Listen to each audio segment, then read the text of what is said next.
আজকে আমার নিবেদন কবি সুমন চট্টোপাধ্যায়ের লেখা একটি সুন্দর কবিতা সকালবেলার রোদ্দুর। আমার পরিবেশনা যদি আপনাদের ভালো লাগে তাহলে আমার ছোট্ট চ্যানেলটিকে সাবস্ক্রাইব করে দেবেন, ভিডিওটিতে একটি লাইক ও কমেন্ট করবেন। সকালবেলা রোদ্দুর যেই মাটিতে পা ফেলছে, একটা চড়াই অমনি দেখি এক্কা দোক্কা খেলছে।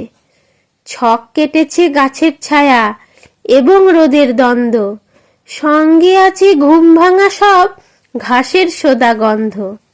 গাছগাছালি হাতগুলোকে আকাশ পানে মেলছে, একটা চড়াই অমনি দেখি এক্কা দোক্কা খেলছে।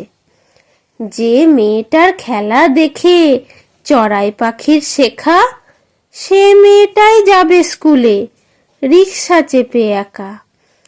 খেলার সময় তার বড় কম, পড়াশুনোয় মস্ত, ছোট্ট মাথা পড়ার চাপে ভীষণ বিপর্যস্ত।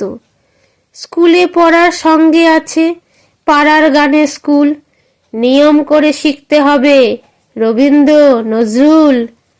মায়ের ভীষণ ইচ্ছে মেয়ে আঁকার স্কুলেও যাক, বাবার দাবি এরই সঙ্গে কত্থকটাও থাক।